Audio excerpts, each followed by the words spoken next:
Welcome back. All right, so news of the day video for all you fine people on the internet for your Monday, September the 9th. Starting off with PWHL news. They have made it official. All six teams getting their names. The Boston Fleet, the first one to talk about here. It's basically a Hartford Whalers logo on its side. So it's not bad. It's kind of a fun logo. And the team name is fine. Minnesota Frost. I mean, again, it's kind of okay. Again, logo's not awful, but yeah, Minnesota Frost. Victoire de Montreal. When it's in French, I try to say Montreal instead of Montreal. So the Montreal Victory or Montreal Victoire, but Victoire de Montreal. I like that one. Honestly, I do. I think that's kind of a fun name. And so with a name like Victoire, you kind of need to win though, or else people are gonna be like, so you are not the Victoire. But at any rate, yeah, that's not a bad one. The New York Sirens, different. Honestly, different. I don't mind that one either. I think that's kind of a fun one. A lot of marketing ways you can go with Sirens as a name. I think that absolutely works. The Ottawa Charge seems to be the one that people don't generally like. And people see it as like a knockoff of a Flames logo. To me, the way that they have these lines after the C, it looks like a generic Wildcats logo. You know the Wildcats when you get the paw? That's what it looks like to me. I saw that, I was like, okay, so hello Wildcats. That was my first thought when I saw that logo. But yeah, it does kind of look like if AI did the Calgary Flames logo. And the Toronto Scepters. So it is something royal in that, royalty carries a scepter. I mean, again, it could work. It could be fine. It's kind of a weird name, but at the very least, it's not a name that's shared with any other leagues. So, of the six, I would say, I don't know, the best one I do like Montreal's team name. I don't mind Boston's, and New York's is pretty fun. Minnesota's a little bit generic. Toronto's, I mean, if you have to explain it to people, and again, I got it right away, but there were some people saying Scepters. What? Why Scepters?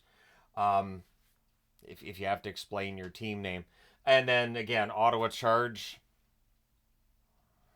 I didn't like the Ottawa Alert name that people were speculating it could be either, but I mean, yeah. So let me know your thoughts on these names in the comment section below. They're different. I don't think these are shared with any of the other major leagues in North America, so that's good. You have a unique look and unique branding. So we'll see how it goes for them this season. Nashville getting some paperwork done on contracts today. Parsonen signs a 1-year deal, $775,000 for him. They've also extended Del Gaizo. It is a 1-year, two-way contract. $775 at the NHL level, of course, and $125,000 at the AHL level. Utah revealing their home and away jerseys, which we've seen, but I guess when they were initially shown, I guess people weren't paying as much attention to hockey as now, because I'm seeing a lot of people saying they love the away jersey. Agreed. I've already been told that it could be difficult to find the away jersey. That was the heads up I got on it, was that the black jersey, which is the home jersey, should be easy enough to find. The white one, the away jersey, may not be as easy to find. I think it's the light color of blue that's really nice. It's part of the reason why Seattle, when they brought out their logo and jersey, that the away jersey's been the one that people like better. Honestly, Seattle, really nice colors. I think the colors for Utah are pretty good too. I know people want purple. I know my wife wants purple. I wouldn't mind seeing purple, but for what they picked, I think Utah did pretty well. But let me know your thoughts. If you're seeing the jerseys for the first time, how you feel. I know I've already used like a picture of both the home and away jersey as a thumbnail, so we've known about these jerseys for a while. Brock Besser. So moving to Canucks news. Good news for Canuck fans. Brock Besser's off blood thinners. And he's anxious to prove himself in a contract year. So he had blood clotting related to an injury that took him out of the end of the playoffs for the Vancouver Canucks. And Besser said it's something they'll watch during the year. He'll wear compression material.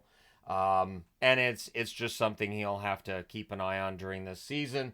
But for Besser, of course, he's coming off of his first ever 40-goal season, and he's looking to get a pretty decent cap hit on his next contract. So a way to get there is to have a really strong season this year for Vancouver. Also, according to Elliot Friedman, the team feels that Demko is working too hard in order to try to bring himself back, and that rest could do him some good, and saying that there's no real reason for panic with Vancouver because it's not an injury that will keep Demko out for like half the season or anything, but there is the possibility he won't be ready for the start of the season. The panic in Vancouver really is around the idea that this is a team that may very well be in that window of potential Stanley Cup success, but they have to have Demko as the goaltender of record to really get over that hump in the playoffs. So I totally get the panic. I'm right there with people that are panicked.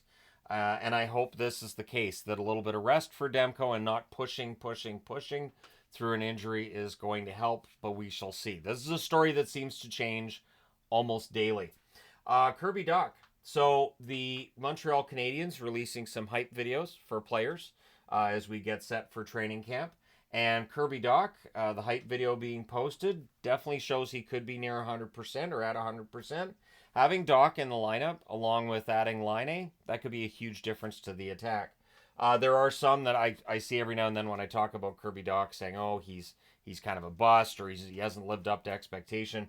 Kirby Dach, I think, has been perfectly fine the last few years in the NHL. It's just a matter of being able to play a full season, and that's the thing with Kirby Dach.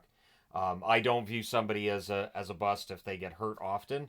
I view them as a bust if they're just not able to play at the NHL level, and we know Dach can. So fingers crossed. I'm a big fan of Kirby Dach, and as a Boston fan, sooner Montreal's in the running for a playoff spot, the better, because the battles between Boston and Montreal are usually a lot of fun, even though traditionally it's been a bad matchup for Boston. Mike Gartner is set to replace Lanny McDonald as the Hockey Hall of Fame chairman of the board. So McDonald stepping aside, Gartner stepping in. I like Mike Gartner. I've always been a fan of his, and we'll see if this changes anything in terms of certain players who have been definitely overlooked when it comes to the Hockey Hall of Fame. Not that I have any Osgood reason to mention it, other than, hey, there's certain players that haven't necessarily got in, and for the sake of Chris, it'd be nice to see that happen. So just throwing that out there. I talk a lot about McGillney, and yes, McGillney's one that definitely gets overlooked, but I would push for Chris Osgood. I would push hard for Chris Osgood if I thought there was any chance for him to get in the Hall of Fame. Just absolutely insane. Because really the opinion of him looking back has been one of, well, he was a good goaltender behind great teams. No, he was a very good goaltender to great goaltender behind great teams. But at any rate, yeah, Mike Gartner takes over the Hockey Hall of Fame, and we'll see how that turns out. Tim Stützle changed his agent in the offseason. It is interesting how we pay attention to this now, and I don't remember paying attention to this as much, say, decades ago. But when a player changes agents, it can be a sign that they're not happy with how things are going. Tim Stützle says he's happy in Ottawa. There's no reason to think that he doesn't want to remain an Ottawa Senator. And apparently, according to Bruce Garriock, what he has heard is that the change of agent was more centered around marketing opportunities in Europe, and feeling like the new agent can get him some opportunities that his former agent could not. So that's what the reasoning is at any rate, but we'll see, right? Let me know your thoughts in the comment section below as always. Now that the first day of the NFL season is done, suddenly news is happening, and of course, rookies reporting this week. We get into rookie tournaments and all that fun stuff as we get ready for training camp. So let me know your thoughts. Hit like and subscribe if you haven't done so already.